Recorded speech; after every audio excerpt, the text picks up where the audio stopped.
Oh, Silent Hill, fog-shrouded night world of yesteryear, turning our greatest fears, guilts and transgressions against us in the most literal terms available as horrific bastard nether beasts and Shakespeare quotes and riddles. How like Taylor Swift you are, because although you look wonderful in an obviously haunted sort of way, why would anybody ever enter you knowing the repercussions? Hello lovelies, I'm the Fragnostic, and you are most welcome indeed here at the beginning of our voyage into the terrifying Silent Hill franchise in the brand spiffing new series, the Pyramid Head Victim Support Group, open for recovery therapy and general abuse of the lobby water fountain once every fortnight. We start, of course, with the first game in the series, Silent Hill, developed and released in 1999 by Konami. But before we get moving, for the few of you that have never so much as glanced in the direction of this undeniable survival horror classic, and the many who have, let's get ourselves in the appropriate mood with the game's superbly eerie opening FMV.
And there you have the reason I bought a mandolin.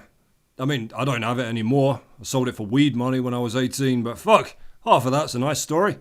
A taste of what's gone before there, and a little of what's to come, but all you need to know for now is two things. First, I'm heading out on normal difficulty, just because on hard some of the items get switched around, and you'll see it anyway when I show you all the extra bits and pieces in New Game Plus at the end of our playthrough. And two, Harry Mason has just regained consciousness from the brutal crash that we saw in the introduction, only to find that his daughter Cheryl has vanished. The iconic fog sweeps in through the wreck as he clambers out, a touch worse for wear, to look for her, and so the nightmare begins. Right after this loading screen that gives Harry those sweet blurry hands from when Agent Smith is speed walloping the piss out of Neo in the Matrix. Here we go. Cheryl, where could you be? It's strange. It's quiet. Too quiet. This place is like a ghost town. Oh Harry, soon you will pray for ghosts, my loftily waistline buddy. Seriously, another couple of inches up and he'll be able to stick his tongue out of his flies and run around pretending to be somebody's repressed fear of chlamydia. You don't have to go too far to get on Cheryl's trail here. Look how far he runs. You've got yourself some mighty delicate ears there, Harry. You'll regret that shit once the sirens start wailing. There's Cheryl. We found her. This story is happy end. Or can us. Because it seems that your daughter wants fuck all to do with you. Cheryl? Is that Cheryl? Off she goes. She ain't getting in no more cars with you. Where are you going? I'm walking the fuck home. See you later. Hey, wait! Stop! Now you try to chase her down, but she is impossibly fast, and the fog is so very thick. You hit an intersection, momentarily lost, but catch the ghost of her disappearing into an alleyway. We've got her now, gang. She's trapped herself like the Nazis in Russia, or the French in Russia, or the Swedish in Russia, or the Russians in Russia. It's quite a taxing place, Russia. God damn it, she's escaped through a side gate. There's always a bloody side gate, isn't there? Beware of the dog, it tells you. You better hope that's dog. What is it? Well, unfortunately, it's not Cheryl, so we've got to keep the search going here. Check out these awesome disorientating fixed camera shots here. Really blew me away when I first played this after the textbook static approach of the first two Resident Evils and of course the Alone in the Dark games.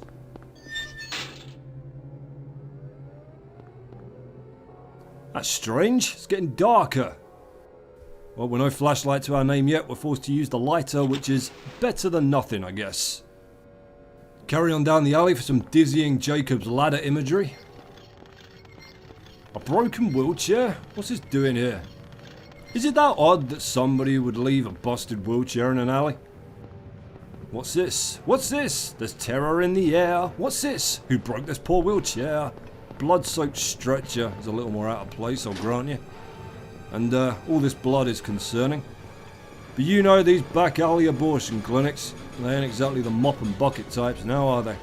You shake the cops, you pay your money, out comes the leaf blower, and What's going on here? we can't do a damn thing for hobo Jesus, sadly, apart from examine him. What's this doing here? And where would you like to find him, Harry? It was merely a distraction though, a ruse, so that these knife-wielding grey children can sneak up behind you and stab you in the knees! Straight in the knees! Whoa, ha-ha, you pasty sloven. Oh shit, I think he popped a gonad. Well, let's leave while Harry's still half a man, gang. Charge all the way back up the alley to get away from these hideous little demons. You'll be most perturbed to find out they had spawned an extra chain-link fence to keep you from escaping. Blocked by a fence, cries Harry, as if all other fences instantly recognise him as Lord and Master and allow him passage without question. With nowhere to run, the grey children finish their grim work, and you slip into dark, black darkness of the blackly dark blackery. But despair ye not, Crusaders. 'Twas but a horrifying dream. Harry's okay, balls and all, but he does seem to have some explaining to do to this familiar-looking officer of the law, who looks a bit like Jane Lynch through beer goggles. There's talking to be done now, so I'll shut my trap for a bit. How do you feel? Oh, like I've been run over by a truck. But I'm alright, I guess. Glad to hear it. You from around here? Why don't you tell me what happened? Wait a second, I'm just a tourist. I came here for a vacation. I just got here. I don't know what happened. I'd like to find out myself. Uh-huh. Have you seen a little girl? Just turned 7 last month, short, black hair. My daughter. Sorry. The only person I've seen in this town is you. Where is everybody? I'd tell you if I knew, believe me. But from what I can tell, something bizarre's going on.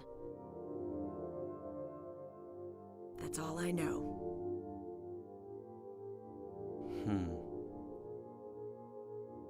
What's your name? Harry. Harry Mason. Sybil Bennett. I'm a police officer from Brams, the next town over. The phones are all dead, and the radio too. I'm going back to call in some reinforcements.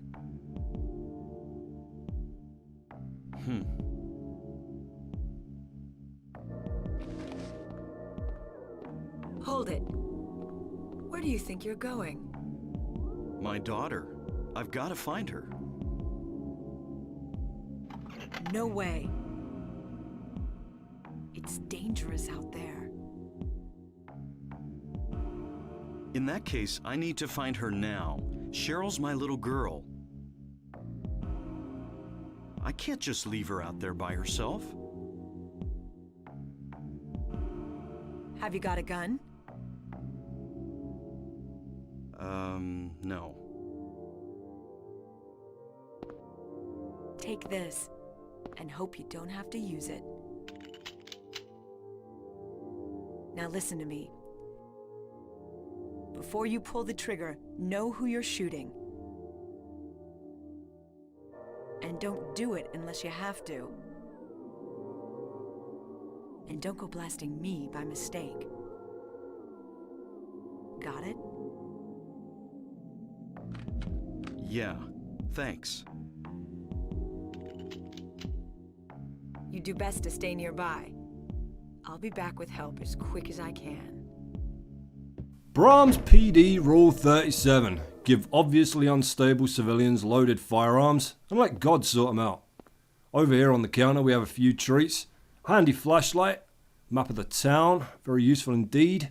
Keep an eye on the background when we back out here. Whoa, what the fuck? We'll find out in a minute. Grab the health drink, the lesser of the two healing items available to you in the game. Someday someone may experience these bizarre events. Hopefully they'll find my notes useful.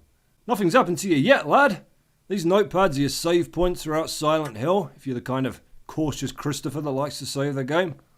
Or just, has a life and can't play for 6 hours straight. Down the end here we've got another health drink and the kitchen knife, which is just the most useless weapon. Don't even attempt to use the kitchen knife ever. We'll have a quick look at the inventory here. Harry's health is indicated by the calming green gradient washing over him like a tide of toxic waste. Hard to use but better than nothing, says the kitchen knife. That's debatable at best. But let's equip the pistol now and unequip it because that's the wrong fucking button. There we go. R2 is your combat ready button. Oh yes. I are Harry. I are guard the Waffle House. There's a radio on the table right here. Is it broken? Can't hear anything. Silent Hill FM's off the air for now, so we'll go to make our way out of this place right now, only to be met with a cruel surprise. What's that? Huh. Radio. What's going on with that radio? There's a pleasant sound you're going to be hearing a lot over the next year or so in this series, as it indicates the presence of vandals! God damn, monsters! There's your fond Resident Evil reference there. Fucking thing knocks you on your ass, so as soon as you're up, put 5 in its chin from point blank range, and that'll be the end of it. What's happening to this place? There you go. Be sure to take the radio along with you here, as if you haven't already guessed, it's your own portable abomination alarm, cluing you into nearby monsters with a helpful eardrum rupturing blast of static. Right then, time for a foggy frolic. Where could Cheryl have gone? I guess I'll check that alley again. And do that we will. Here you can see it's just around the corner from us. But first we're going to do what any good Englishman does after a nasty shock or accident and pop to the shops to get some tea bags. Car crash, missing daughter, entire family eaten by sharks, on dry land. Get the kettle on, lad. Nice cup of char will set you right. Some helpful soul has left us a couple of boxes of bullets on the bench here. We'll be making a few supply detours as we run around out here, which will set us up for the school and give you a chance to see the spooky majesty of the town itself. Right now we're heading down Backman Road. All of the road and street names in the game are famous horror references, and Richard Bachman was a pseudonym used by Stephen King very early in his career. Look at this filthy creature eating out the fucking bin. You grotty thing, you flying tramp. Nah, it's too late for that, already saw you. I'm telling everyone, me. Well, there's no tea in here, but there are some health supplies, so we'll grab them before we head to the alley. Yeah, Stephen King took up the pen name Richard Bachman for a spell in the late 70s, early 80s when he was just starting out, because the general attitude of book publishers back then was that an author would really only get to release one book a year, any more than that, and they thought the public would get sick of him, so King convinced Signet, who he was with at the time, to let him release some more under a different name, and he got 5 books out of it initially, including The Running Man, which was turned into one of my favourite Arnold Schwarzenegger movies. He's released a couple of books since then under the Bachmann nom de plume. Most recently Blaze, which he actually wrote before Carrie and never submitted for publication. Lots of Stephen King references throughout Silent Hill. In fact, in the cafe we just came from, by the save point in the corner, you might have noticed a poster that said, "Study, damn it!" which is a copy of a poster that King made himself for a student newspaper. And right next to that, a Medieval Madness pinball machine. It's supposed to be a reference to the opening scene from Children of the Corn movie, where Malachi is playing a similar looking one in the cafe before the kids murder all the grown-ups. Kids! Adults! Kids! Adults! Kids! Oh, we're not going to fight everything we fight in the town. Jesus Christ, we'll be here forever. Nice try, lassie! You see the big bloody mess is still there. We didn't dream that. We're just off of Finney Street here. Reference to the author Jack Finney, who most famously wrote The Body Snatchers that got turned into a bunch of movies of varying quality. Best one's the 1978 version with Donald Sutherland. I command you to see it. The Abel Ferrara one's decent too. In fact, it's only the 2007 Nicole Kidman remake that was shit. It's a damn good story, but it couldn't survive Nicole Kidman. Who can? To school! Isn't this Cheryl's sketchbook? She's at the school. Back to school, just like the Deftones told you. Midwich Elementary, named after the Midwich Cuckoos by John Wyndham, the novel that eventually became the movie Village of the Damned, with all them spooky, mind-controlling kids that made Mark Hamill jump off a ladder. Sketchbook cover. This picture. It's me. You little bitch. The first picture that Cheryl drew in the sketchbook that I gave her on her 5th birthday. You ever think kids are trying to wind you up by drawing your shit on purpose? Can't prove a thing, obviously. Can't justify a beating, but now we have a melee weapon that's actually worth the shit. The steel pipe will put most things down in the early game with a couple of solid whacks. Thanks for the sheer amount of pistol ammo we're going to gather here. We shouldn't find ourselves resorting to it too often. I'll still give you a little demo of it in a while though. It's damn good fun. Too slow, you skinless fuck! The dogs in this game are called Groaners. It's kind of like a gone-off greyhound. And they're not too bad to take on one at a time, but you don't want to stop for any more than that. Thankfully, you can easily outrun practically anything in this game. Harry's not great at much, but man, can he run. Harry can coward with the best of them. We've also run into the air screamers so far. Half Pteranodon, half man, with a migraine-inducing war cry. They're just generally more trouble than it's worth to bother fighting. They chew your ammo up, and it's next to impossible to land a melee strike on them. Speaking of which, just along here, we should have the perfect opportunity to show you some hand-to-hand shenanigans. Couple of groaners, couple of bad dogs just begging for some discipline. Damn dogs, damn animals. Come here, boy. The key to this is swinging early. You got to delay on your attack, so as soon as they're running at you, swing for them. Fuck you! You usually got to finish them off, so wander on over, kick it straight in the balls. Sit. There's another one over here. The groaners are kind of like the Cerberus from Resident Evil, in that so long as you don't run or shoot, they stay pretty chill for the most part. Batter up! Boom! You can finish them off with a pipe as well. You don't have to kick them if you don't want to. Note Harry's posture. Take note. Harry's well practiced. He's had to beat Cheryl's pets to death before. Probably a doghouse. Oh, I'm not sure, since there's no dog around. That's as close to an Arnie one-liner as you're going to get in this game. You get the same comment if you check the doghouse where one of the groaners is lunging for your throat. No fooling, Harry. You're no dog. Dogs have skin. Moving down Levin Street and turning on to Matheson now, named after Ira Levin and Richard Matheson, authors of Rosemary's Baby and I Am Legend, respectively. And here's one of the town's many dead ends forced onto us via destroyed roads that drop off into nothingness. Check the bloody notes here to see Doghouse, Levin Street, which is exactly where we just were, you dumb useless papery scrap of arse. This is one of those magical game puzzles where the doghouse will only allow itself to be searched properly once you find the corresponding vague note telling you about it. So back we go now. Those enormous gaps in the road are the reason you can't run directly to the school, by the way. There's only one route through, and you're about to lay eyes on it once we take the house key right here. Konami could have made you run up and down trying every single one of these damn houses, but thankfully, it's the one you're already outside. Cozy. Dead cozy. I'm gonna rub these bastards blind for a moment here. Couple of health items and some bullets to get hold of, which I guess would count as pet essentials if you owned a pair of groaners. Don't worry, we're safe. Nothing's gonna come smashing through the window in here like it did in the cafe. In fact, as well as being a Resident Evil reference, that was another Stephen King reference to a very similar scene in his novella, The Mist.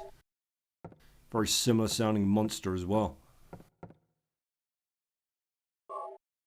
Okay, turn your attention to the back door here, and it's been triple locked. The go-to security system of paranoid old ladies everywhere.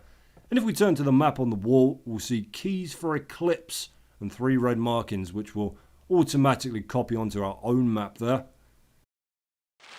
Any order will do ya, so we'll head for the arse end of Finney Street first. The door on the right in the passage here we won't be able to get into until New Game Plus, but when we do, we'll have ourselves a fucking katana. Then this town will pay for dishonouring the code of my father. For now though, Harry remains the steel pipe samurai, and we're going on a key quest. Now, as I said earlier, I generally avoid getting into confrontations with the bad dream beasts that stalk this deserted, hallucinatory wonderland for the sake of ammo preservation. You'll need plenty of it to keep your enemies off your back inside more confined areas that require a lot of tracking back and forth to solve puzzles like the school. But another troublesome combat mechanic in Silent Hill is that Harry isn't really that great at shooting. I mean, you know, why would he be? He's a civilian, a writer, so there's no reason he should be able to pick up a pistol and just blow the balls off a screaming air dinosaur from 80 yards away in one shot. The difference here is that Konami have made it so that every shot you fire has a solid chance of missing its target, and there's precious little you can do about it. That's right, all those times in Resident Evil 2 when you thought to yourself, how is Claire Redfield popping crows out of mid-air with a bow gun when she's probably nothing more impressive than a supervisor at Boots, have come back to haunt you here. Because Harry Mason can't shoot for shit. He can swing a pipe, no problem there. And once you get the katana, he's even quite obviously gone through some incredibly advanced training with that somewhere, but give him a gun and fuck knows what you want him to do with it. To have the best possible chance of hitting something, you need to be at most a few feet away from it. Here's our first key in the trunk of this abandoned police car. Key of Lion. And here's some bonus bullets. Do this quick and get out the way of the screamer. If you can dodge one attack, they usually lose interest. Ha ha! You bounder! Off he goes. That's practically their entire game plan. Glide down and kick you straight in the back of the head. Rocksteady Games would eventually cotton on to how much fun that looked and use it in the Batman Arkham games. Just past the food and liquor store here, we've got the alley that holds our second key, which is the Key of Woodman, I do believe. Noticing a theme yet? Bit of Lyman Frank Baum for you there, sir? Bit of wizard for your weekend? Off limits, says the sign. Fuck you, says the Fragnostic. There's another dog in here. Well, part of one anyway. There it is. Oh boy, just the legs and the body to grab and we're set. Stick it on your Christmas list, Harry. We got shit to do. You see there's a large amount of blood splattered behind the hoop there, which means whoever took that shot had to use the backboard. Amateurs. Grab your bin drink, so whoever's playing will be good and dehydrated when they come back. And move on out! Nothing else to see here. You will be swimming in health drinks by the end of this. You'll practically be working for the health drink company. Alright, after we take a little detour down the alley opposite this one for some bullets, we'll head round the corner for key number 3 on the broken edge of Elroy Street. A little bit of a genre hop for that reference, named after crime writer James Elroy, whose most horrific work was probably The Black Dahlia, which was a very violent, pulpy take on the true life unsolved murder of Elizabeth Short, found badly mutilated in a Los Angeles car park in the late 1940s. Over 60 people confessed to killing her. 60. And the police couldn't get a solid case on one of them.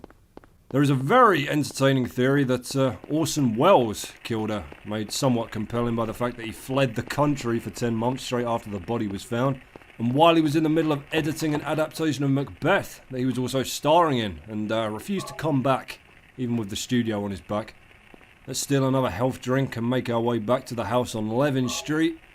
If you check the label, you'll see that DX made these health drinks. Only DX I know is D-Generation X from the good old days of WWF.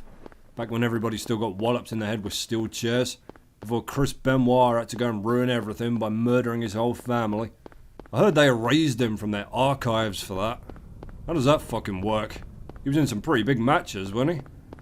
What have they replaced him with on the DVDs? Did they CGI in John Cena? 2001, No Way Out! George Lucas edition.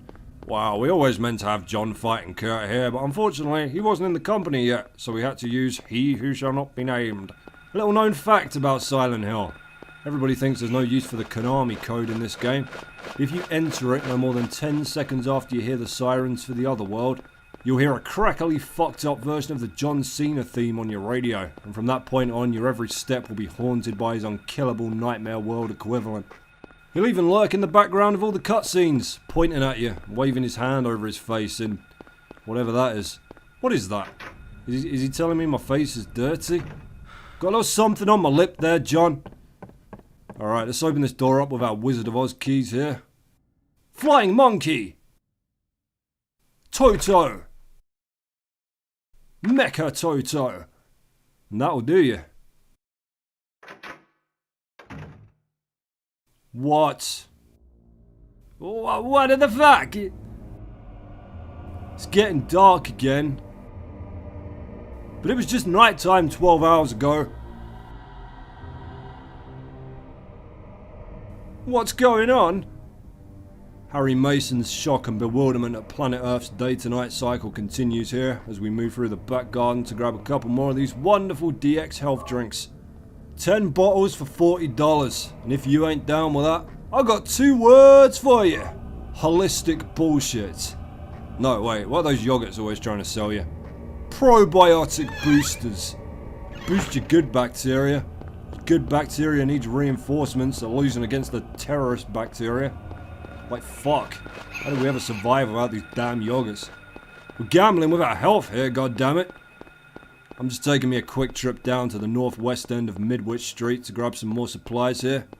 We should have a damn fine stock of firepower by now, which is good, because there's a lot of shit to kill in that school. We can just run straight down there from this side of the road, but we'll swerve out onto Block Street quickly for some more bullets. And before that, which is of course named after Robert Bloch, author of Psycho. Surprisingly few people know it was a novel before it was a famous Hitchcock movie, which kind of makes the entire elaborate campaign that Hitchcock had in place to stop people from ruining the ending of the movie all the more amusing. Because it was right there in the fucking book, sitting on a shelf for anybody to read. But speaking of reading, let me take a minute here while I'm gathering berries to fill you in on a little bit of Silent Hill plot that you only get in the game manual, which won't ruin anything for you, don't worry, but it does help set the scene before we move into deeper territory here, because Lord knows Silent Hill's story is tricky enough to follow properly, even when you're well informed. So, first and most importantly, Silent Hill is a resort town. That's obviously seen better days, but is still, for all supposed intents and purposes, operational. Now, that's a fact easily forgotten or not often clearly alluded to in the series. People do traditionally come to this place for their holidays, which is exactly what Harry and Cheryl were doing right before the crash. The manual also tells you that Harry didn't exactly mean to be driving around so late at night, but he ran into car trouble on the way, setting back a good few hours. Harry's still struggling with the loss of his wife to an undisclosed illness, and importantly, it was Cheryl that chose Silent Hill to come to for their vacation. The only real thing we know about so far being that 7 years prior to these in-game events, there was a tragic fire that the townspeople are yet to come to terms with. Do also note Cheryl's age. 7 years old. Ooh. We should find the school crossing sign here that tells us we've arrived, but let's push past the entrance quickly and climb aboard this here abandoned school bus for... Anybody? Hands in the air? You, sir, in the charming fedora. That's right, some more bloody health drinks. God, what's that now, about 1 million? There's also a save point in the back if you need it. Between all the dogs and the damage to the bus, heaven only knows what befell these poor children. The best we can hope for is that this tragedy only took the life of the bus driver. That wouldn't be so terrible, would it? Nobody likes a bloody bus driver. Not down here, anyway. The shit they give you when you hand them a £10 note. Get some change next time. Well, where do you want me to get that? From the shops. Well, if I need to walk to the shops to get change to go on the bus to get back to the fucking shops, where in the fuck do you think you fit into that plan, you dumb bastard? Here we are in Midwich Elementary, and there's our school map. I'm not a great user of maps in games, but even here, on my 1000th playthrough of Silent Hill, still like to have it. It's a very disorientating place, this school. List of teachers will become relevant later there. Now, if we check these bloodstained notes, we'll find the school's central puzzle in 3 exciting stages. 10. Alchemy Laboratory. Gold in an old man's palm, a future hidden in his fist, exchange for sage's water. Yes, indeed. Part 2's just behind us. Come on, Harry, fuck me. 12. A place with songs and sound. A silver guidepost is untapped in lost tongues. Awakening at the Ordained Order. The Ordained Order, of course. And the final chapter. 5. Darkness that brings the choking heat. Flames render the silence, awakening the hungry beast. Open time's door to beckon prey. Absolute fucking gibberish. Listless babble of the highest order. Before we start trying to make any sense at all of that, let's make a quick pit stop down the corridor at the infirmary to pillage all their healing supplies. You can never have enough health drinks! Think we're running low! There's another save point there too if you just can't face loading your game up in the school bus from like 2 minutes ago. That first aid kit will do you a fair bit more healing than the health drink, which in the manual is actually called a dietary supplement, hinting at a mechanic in an early build maybe where you had to combat the terrors of Silent Hill and search for your missing daughter, sure, but you also had to watch your figure. We'll see a familiar face as we move out into the courtyard here. You dirty little son of a bitch. You killed me in my dream. You'll eat dicks for that. Big lead dicks. Don't forget to kick it in the balls to finish it off. His little chum's a bit keen, so we'll put him down first. There we are. 1 in the sack. And 2 in the sack. Looks like I kicked their chest there, I know, but don't be fooled. I just hoofed them in the nuts so hard that their nipples exploded. Watch out for these crafty little sausages. They'll try the old pincer maneuver on you. No you don't, little man. No you bloody don't. You can have 1 in the head. But you tried to backstab me. You get the balls. See, it's all about appropriate discipline with children. That's the key. That's what we're missing nowadays. There's some bullets in here, but let me introduce you to another strange anomaly of Silent Hill just squeaking away over in the corner here. This thing, if I can get the camera on it. This thing is called the Larval Stalker. It's completely harmless. You can't hurt them, they can't hurt you, and if you keep the flashlight on them for long enough, they'll disappear. They have a tendency to adorably fall over quite a lot as well, making them by far the cutest thing in a game that really has precious little competition in that category, but in the trailer for Silent Hill, they were solid rather than translucent. A few things changed enemy-wise, not just between that early build, but between regions too. If you're used to playing the European version of the game, you might be a little bit confused to see the standard enemies in the school as the knife-wielding grey children, as well as in the introductory sequence where Harry gets stabbed up good and proper in the alleyway. See, in Europe, the grey children got canned by the censors for looking too much like real children, which I have to say is nothing short of a slap across the face to the youth of this country. Bullying's at an all-time high, pressure on looks and appearance is worse than ever, and you're going to hold up a picture of a hideous deformed midget with what looks like a haunted potato for a face and say, you see this? This is you, this is. We banned this because it looks like you. Utterly disgraceful. So, for all instances where the grey children appeared, they were replaced by an enemy called a mumbler, which does appear in this North American version of the game. We'll find it in a couple of locations later on. I'm pretty sure the same applied to the Japanese version as well. Could be wrong, but I'm sure the North American version was the only one left untouched. And you might say, well, what about the larval stalkers? They look like honest-to-God toddlers, and indeed they do. But you can't kill them or hurt them in any way, so that's all good in the censor's eyes. And funny enough, the Grey Children did manage to slip by in the European demo version of Silent Hill. I remember playing it very well when I was a kid off the front of the official PlayStation magazine, along with, I think it was the first Nightmare Creatures, but nobody made Konami censor the Grey Children. They tried their damnedest to redesign them first, running through about 4 different models before they just said, fuck it, replaced them with the Mumblers. Bit of creepy crying going on in the latest box here. Can't get in there to console her, so off we trot to start solving this bloody puzzle. Alright, so, Alchemy Laboratory, gold in an old man's palm, a future hidden in his fist, exchange for sage's water. Well, there's no alchemy laboratory, but there is a chemistry laboratory and an equipment room right next door to it, so let's have a nosy around in here and see where it gets us. Well, looky here! A chemical! Could this be our sage's water? That sounds like an appropriately arse-backward, God-fearing way to describe scientific practice for this town, wouldn't you say? Let's just pop next door here to the lab itself and move on over to the centre of the room. Well, all makes a bit more sense now, doesn't it? Gold in an old man's palm. But he ain't letting go. You ain't getting things, treasure, no sir. We'll just have to convince him with a little sage's water, or as the scientific community likes to call it, concentrated hydrochloric acid. There we are. That's some top scientitioning, Harry. You'll win that Nobel Prize yet. That gives us the gold medallion, and after we have ourselves a wee supply run of the second floor, we'll be off to the courtyard to learn the relevance of the future hidden in his fist line as well. Now, you'll have noticed we have our flashlight on all the time now compared to the start of the game. Along with the portable radio, you can switch it off if you so choose. Now, turning off the radio has absolutely no advantage in this game other than saving you from a mild case of earache.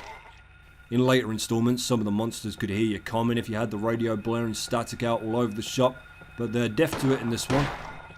The same cannot be said for the flashlight, however, because if you turn that off, none of the enemies can see you in the dark, so you can either just waltz right on by them, or walk up to them with a pipe and smash them over the head with it. As fun as that is, it takes too damn long for me, so I'll stick with gunning them down for now, but hello children. Oh, there we go, they're moving now. That was creepy. Look at them all fall down. Cutesy little ghost puddings. What was I saying? Oh yeah, if you keep your flashlight off, you'll find that the game dictates that you can't see shit. So you can't read your map, you can't pick items up or search properly, and if you do decide to try and shoot anything, good motherfucking luck. Go on, larval stalker, get out of here. Don't hang around with these bad eggs. They'll have you smoking in the toilets and all sorts. So yeah, keep the damn flashlight on if you want to hit anything. There's precious little working for you in that regard. There is a hidden menu on the options screen that you can get to by hitting one of the shoulder buttons, and among a few other variables like blood colour, auto aim and so on, there's an option for something called bullet adjust. Now you can't do anything with it initially as it's locked at a setting of ×1, but for every ending you manage to unlock, of which there's 5 in total, you gain another level for it up to a maximum of ×6, as I think you get 2 levels for getting the last ending. Now, bullet adjust won't actually make you any better at shooting, but what it does is multiply the amount of bullets you get from ammo drops. So, at the maximum level, you'll be picking up like 90 handgun rounds from a single box, which is staggering, quite honestly. We've got more than enough here, as you can quite plainly see. But then, to be fair, every time you start a new game after you complete your initial one, it does automatically place you a difficulty level up. And hard mode can be a bit of a shock in places if you're not ready for it. Into the locker room now, and there's an ominous rattling coming from somewhere inside. Ooh, mercy, what could it be? Ooh, no. Ooh, think of me poor heart. Smack me in the ass! You damn animal! Listen closely though. The cat opens the door and gets eaten. Serves you right. Not sure what's creepier there, the devouring or the cat casually using the door like it's people. Nothing in the locker whatsoever. Literally just came in here to show you that, as it sets up a good callback later on. Do you know where the very first cat jump scare comes from? This is great, nobody gets this one. This is like my favourite bit of trivia. Do you know? A lot of buffs will tell you it's from the 1943 movie The Cat People, but they are wrong! Wrong.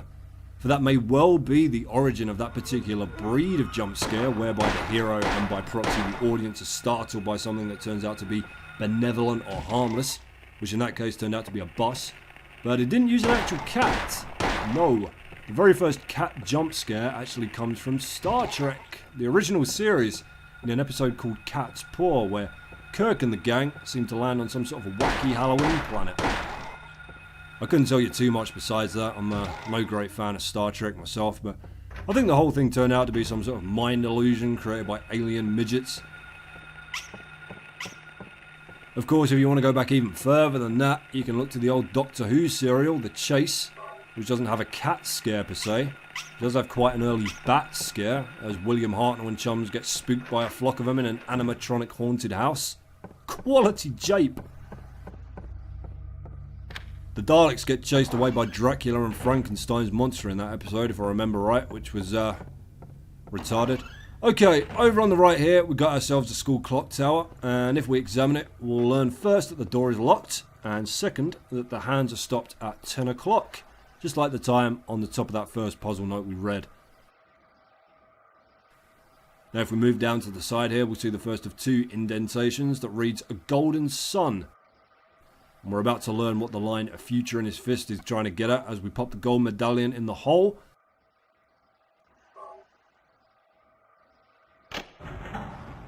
And recheck the front of the tower to find that the hands have moved to 12, just like the second note. Ermagerd, yes, Ermagerdness. 12 o'clock, a place with songs and sound. Well, that sure fits the description of a music room to me, folks. Let's ride! You can't grab both of these medallions in one trip, unfortunately. The time on the clock needs to be right for you to be able to do anything. If you head into the music room before it hits 12 o'clock, the piano in there will be all locked up. Where the fuck am I going? This way. Alright, so you're about to see the first of many examples in the series of having to use a poem or passage of literature to work out a puzzle solution. Oh, somebody's been over practicing. It's on the chalkboard right here, written in blood, naturally, thanks to school budget cuts, and it's called A Tale of Birds Without a Voice. First flew the greedy pelican, eager for the reward, white wings flailing. Then came a silent dove, flying beyond the pelican, as far as he could. A raven flies in, flying higher than the dove, just to show that he can. A swan glides in, to find a peaceful spot, next to another bird. Finally out comes a crow, coming quickly to a stop, yawning and then napping. Who will show the way? Who will be the key? Who will lead to the silver award? Bird drama! A tragedy of feathers. So, move on over to the piano here. There's some blood on some of the keys. Does this mean anything? Only that some poor bastard is now officially sick of playing chopsticks. So, you got an octave's worth of keys here from C to B. Some play notes, some don't. We're interested in the ones that don't, which are C sharp, D, G, A, and A sharp. Now, the easiest key to figure out is at the very end of the poem. The crow comes quickly to a stop, yawning and then napping, the lazy little corn thief. Crows are black. The first available black key is C sharp, so we immediately know C sharp is going to be key number 5 to hit in this sequence, because yes, the keys relate to the birds in the poem. I know you figured that out already, you're not dumb. Don't let any jumped up supervisors tell you that. Those self-service checkouts are difficult, lovelies. In the second passage we see that a dove flies in as far as he could. Another easy one. The dove is a white bird and the last available white key is A, so that's key number 2. We're coasting. Right after that you got the raven who flies higher than the dove just to show that he can. Well, there's just the one black key beyond A, which is A sharp, so that gives us something A sharp, something C sharp. Only D and G to figure out now. Now this can be tricky because of how it's written, but I'll give you my interpretation of it. Take the fourth passage that tells you a swan glides in to sit next to another bird. Now, technically, the swan could sit next to either the crow on C sharp or the dove on A. But if we look back at the raven's passage, it specifically describes him as being higher than the dove, not farther. Therefore, we can assume that in this representation, the black keys are something akin to trees and the white keys the ground. So, to physically sit next to another bird, the only choice the swan has is the dove, placing him on G. That leaves our old friend the pelican, who doesn't have much of a description for anything besides being a greedy, flailing fuck, but that doesn't matter because process of elimination has placed him in the only possible space, which is D. Ergo, the correct order of keys is D, A sharp, G, C sharp. I thank you, lovelies. That gives us a silver medallion, which we will jog on downstairs and slap into the clock tower right now. Now from the next game onwards, if you chose hard difficulty in Silent Hill, it would make the puzzles nearly fucking unsolvable without a full degree in English literature. I'm not joking, there's one in Silent Hill 3 that uses stanzas referring very loosely to Shakespeare plays, and not only do you have to figure out which play each of them are referring to, of which there are 5, you then have to decipher a final passage that essentially tells you to do an equation with the result without actually telling you what the numbers are. It's utterly fucking insane. No, we had a nice rhythm going there. One for you, and one for you, and a little for your mama, and your daddy too. Sat crack! Let's do this. Let's mess this clock up some more. You'll notice the grey children respawn a fair bit here. Do enjoy that turned up to unreasonable levels in hard mode, won't you? A silver moon! Well, I have just the trinket for that, good sir. Just the bauble indeed.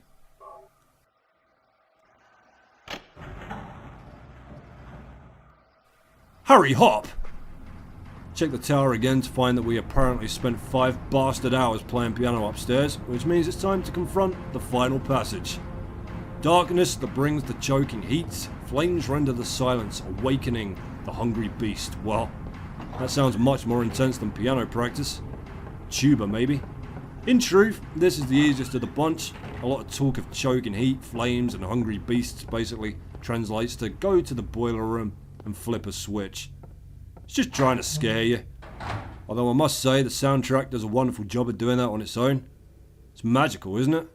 Goes from beautiful ambient melodies to what sounds like the Iron Giant having an epileptic fit in a tin can factory at the drop of a hat. It was actually the only soundtrack to a game I've ever bought, and I listened to the whole thing from start to finish on my Walkman back in the day while I was at work. Spent the rest of the afternoon in something of a death spell. Somebody would be on at me about the filing, and all I could hear was old Akira Yamaoka beating the shit out of a bin. Clang, clang, clang, clang, clang, clang. Well, clock tower's open to us now, so let's see where this rabbit hole leads. That bird poem, different in the demo version, reads like a bored drunk guy is telling it to you. You get to the third passage and it's like, I forgot who flew in next. Concentrate, wino! I must find my daughter. And it tells you that the raven is of low birth, which seems like kind of a cheap shot. Alright, here we go. You're gonna get it now. Where am I?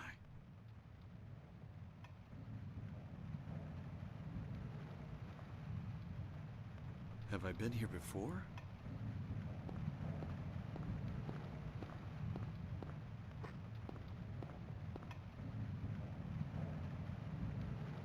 I don't remember this being here before. One of these things does not belong. Welcome to hell, Harry. You're not a wizard. You're fucked. Passing through the clock tower has transported you to the much feared other world of Silent Hill, a terrible reflection of itself with many new and disturbing features to discover and run away from as fast as you can manage. I'll tell you what else was different in the demo. These grey children giggled like actual real life infants. I'm almost certain that it was just the sound of a laughing child that had not been edited in any way. Well, here's our first new addition, a big scary fan. Sure gets hot down here in Hell School. Gotta keep the place ventilated. Let's go in for a closer look here. A huge fan is rotating. If approached carelessly, I may be sucked in. And there's a generous amount of kibble around the front of it to show you it's not fucking around, but try as you might, you can't feed Harry to the fan. Next door we got us a creepy little cupboard with a pair of dolls that look like they're being interrogated for the location of the rebel doll base. And also this lovely pink rubber ball.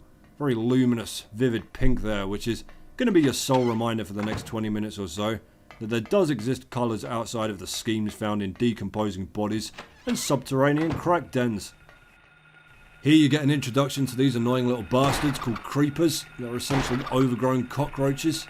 You might remember seeing that one in the Silent Hill movie that had a hilarious little screaming man face. You don't have to waste any ammo on them. They're kind of unique in that you can just stamp on them to kill them outright, but the stamp command is kind of sketchy at the best of times, and they're not shy about trying to rip your ankles to ribbons, so I play it safe. Because I'm nearly out of health drinks, only 2,500 left. Don't want to die. They're not so bad on their own, but when they're mixed in with the grey children, they do like to rush you and give their knife-wielding bodies precious seconds to close you down. Got ourselves the picture card there. We'll be using that after a quick trip to the Otherworld Infirmary, which has respawned its health supplies for us. This is about the time I stop killing every little thing I come across in the school. We don't need to backtrack as much here, so if I'm not going to encounter it again, I usually just leave it alone. Now this is really the most iconic and common depiction of the Otherworld throughout the Silent Hill series. The sequel would go for a more subdued look for the most part before Silent Hill 3 largely returned to this profoundly industrialized theme with the metal grating and enormous fans, which was heavily inspired by the movie Jacob's Ladder, along with all the iconic abandoned wheelchairs and hospital stretchers, as well as the entire concept of an everyday world and a nightmare world presented as dueling realities to the protagonist. But of course even Jacob's Ladder has its inspirations, and a very direct one was a short French movie called An Occurrence at Owl Creek Bridge, which you may have seen aired in its entirety as an episode of The Twilight Zone. Another was Street of Crocodiles, the stop-motion Key Brothers animation, which is available on YouTube and remarkably messed up. Do check that out if you ever find that your dreams are not quite troubling enough for you there. What? Is this a door? If it is, there's no keyhole or even a knob. If I push it, it moves a bit, but it certainly won't open. What's this?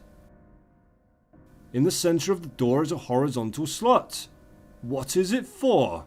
No, lovelies. It's not an Otherworld ATM for withdrawing nightmare money. Good guess though. This is where we use our picture card. There we are.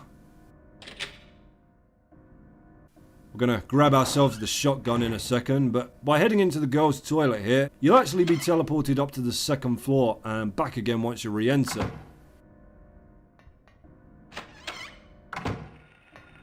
This is what we want. There's some ammo in the gents here. Lovely, lovely.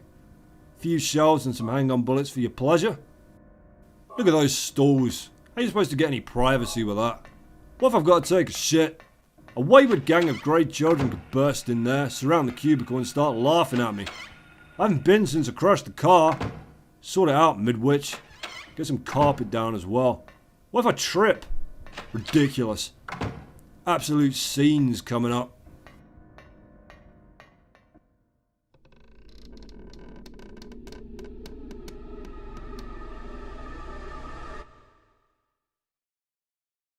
Oh, do excuse me. I didn't mean to disturb whatever advanced masturbation technique you're attempting here.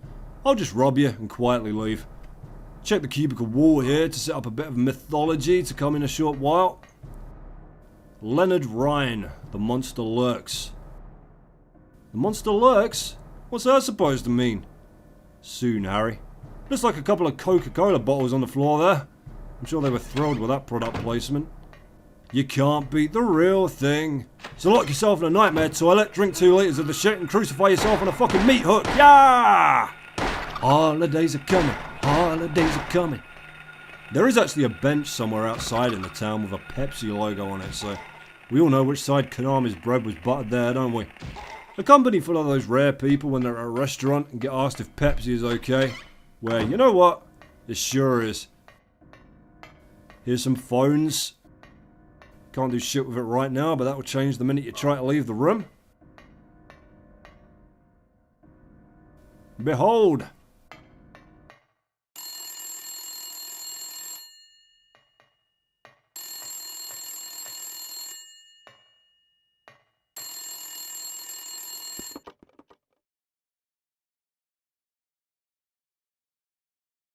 Daddy, help me. Daddy, where are you? Cheryl! That was Cheryl's voice. I know it. Where is she? Cheryl? Bloody kids staying out until stupid bastard o'clock in deadly half-factory, half-school torment mansions with their ne'er-do-well mutant knife-wielding friends drives you up the fucking wall. Got all that to come when mine grow up. Well, we got a key to grab, so let's go up to the roof and see to that. Now, if you follow the right edge here, you'll come across a drainage ditch and a curious fixed camera, which usually means you should investigate further. Down in the drain, you can see the key that we want hanging just out of reach. Bastard! There's a water tank over to the left, but before we look at that, we're going to use our beloved rubber ball to perform a touch of emergency plumbing here. Nothing special, says Harry. Nothing special. But you are special, little drain hole. For this day, Harry Mason bequeaths to you the rubber ball of the first men. Some say the great ancestors of mankind played with this ball between building civilizations. Others say I found it in a cupboard downstairs. Which is true. You'll never know. Opening the drainage valve here will flush our key down into the courtyard, but only if the rubber ball holds true. Ooh, it's tense. Yes, truly thou art the left ball of Christ. Biblical artifacts, misused for personal gain. Oh, Harry Mason, truly thou art at home in this hell even the devil will not set foot upon. We're shutting off the valve before we go though. We're not maniacs, we don't want to cause any property damage.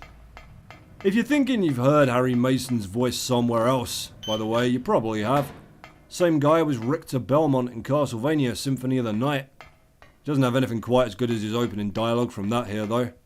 What I'd give to chuck out a one-liner before I smash a groaner's prone body with a pipe. You don't belong in this world! Bang! You don't belong in this world! Bang! Your words are as empty as your soul! Bang! He's in the first Time Crisis as well. Forget the guy's name. The ginger knife-throwing dude in the white suit. Mr. Knifey? No, it's gone. Mad Dog? No, that was the other guy, wasn't it? Fuck. I don't know. We've got the classroom key now, which will let us weasel our way around an impassable barrier up on the second floor. There's a few more shotgun shells up there for the picking too. Strange shotgun, this one. Clearly a double-barreled sawn-off.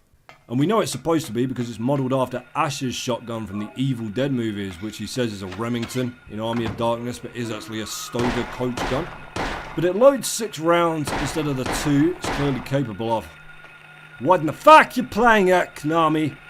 It's quite easy to accidentally miss in this game as well. The toilets are fairly out of the way of the rest of the action in the school, and although you'll get another chance to grab one a bit later on, the boss coming up very shortly is much, much harder to beat without it. You know what I forgot to mention back in the unfucked up version of the school? You got all these horror references in the game, all these nods to the genre, and do you know what Konami modelled Midwich Elementary after? The school from Kindergarten Cop. I didn't even think that was true when I first read it, but there's a poster from the damn movie behind the reception desk. Kindergarten Cop. The horror. What are you trying to say, Konami? I thought Kindergarten Cop was pretty funny. There is no bathroom. We know what Arnie was trying to protect him from now, don't we? There's a few instances like that in Silent Hill. There's a shop called Mark Twain. I don't know what it's supposed to be selling, it's just called Mark Twain. It opened, sold its only Mark Twain, and then shut forever. Alright, we're back at the locker room now, and that damn rattling's back. Oh, what's this? What's in here? Another cat. Another bloody moggy waiting to give you a heart attack. I'll give you what for, you scraggly feral bag of... Nothing? Well, god damn it. Nothing inside, apart from a mess. Well, Jesus! My bowels! Voided! Midwich Elementary hide-and-seek champion 1962 right here has a little something for us. Pick it up, Harry. Pick the damn key up. God damn it, are you drunk? There we are. Library reserve key. On we shove. It's worth mentioning here as well, without ruining any of the upcoming story, that this game is commonly thought of as the odd duck in the franchise, for being the only one where the town doesn't manifest abominations directly out of some sort of traumatic personal event from the lead character, or some kind of repressed memory or mental disturbance.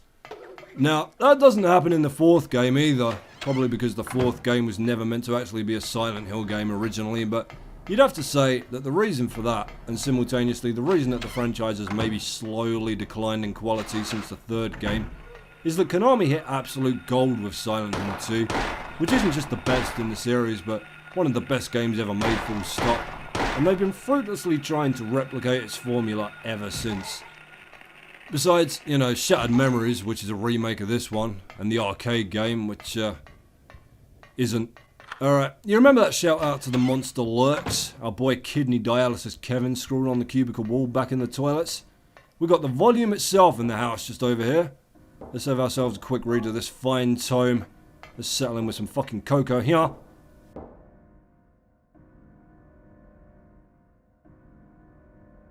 Chapter 3, Manifestations of Delusions. Poltergeists are among these. Negative emotions like fear, worry, or stress manifest into external energy with physical effects. Nightmares have, in some cases, been shown to trigger them. However, such phenomena do not appear to happen to just anyone.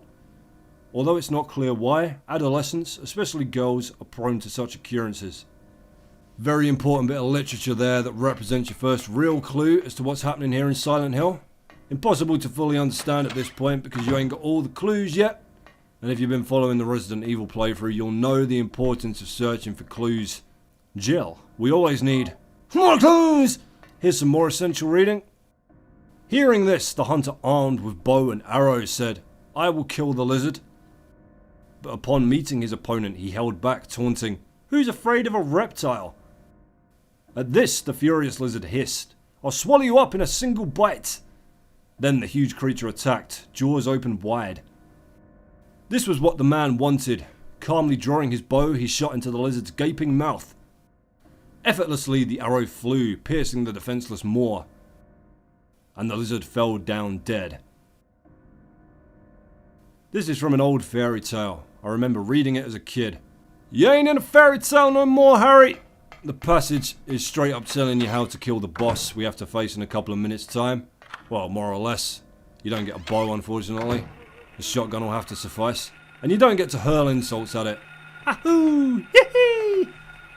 Again, the shotgun's got you covered there. Oh, one more reference I forgot to give you there. Leonard Rhine, The Monster Lurks. Book about poltergeists we read not a minute ago. The scene where you discover that in the cubicle is a shout out to the Dean Koontz novel Phantoms and the crappy movie adaptation of the same name, in which a small town is swallowed by an ancient evil and one of its victims manages to use his own blood to scrawl out the names of an author and a book he wrote that details what's really going down. Similar kind of thing happening here, except you don't ever hear from Leonard Rhine again in this, but I do like the way that this game continually acknowledges its obvious influences instead of just straight up ripping them off. Right, down the stairs we go. It's time to fight us a bloody monster.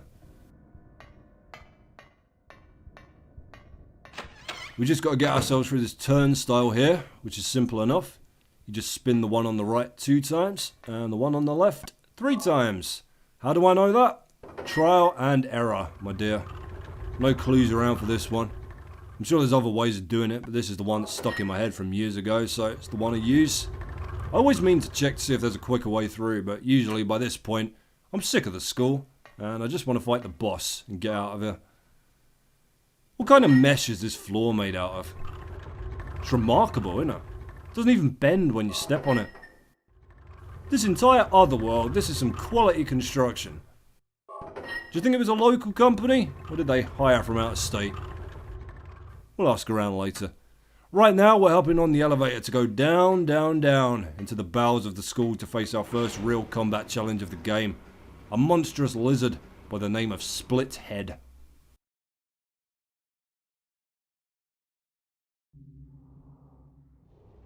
On come the lights. You can see him lurking in the shadows, dead opposite there. And if you remember the fairy tale we only just read, the only way to kill him is to piss him off enough that he opens his jaws to try and eat us, at which point we need to unload some sweet shotgun kisses into his fuck ugly chops. So, let's equip that bad boy and get to work. Easiest way to do this is to shoot him up the bum. Nothing in the animal kingdom likes having its backside fucked around with, in this world or any other. Have some of that, you great scaly sack of shite.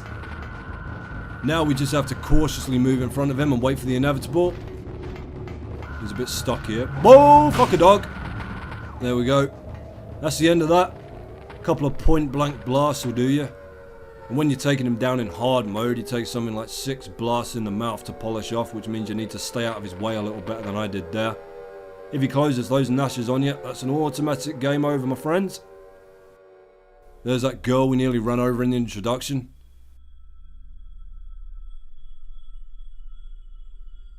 That's a withering look, isn't it? She's none too happy we killed our lizard. But she's not the confrontational type. Not directly anyway, as you'll learn later on. Off she pops. What was that? Who in the hell was that? Where am I? This is her boiler room! What is going on here? I've got to say, Harry has an incredibly annoying habit of speaking some lines but not the others. What's the deal, Konami? Paying his voice actor by the minute? Price went up the second he appeared in Symphony of the Night? Here we go, we've got to pick up his slack again here.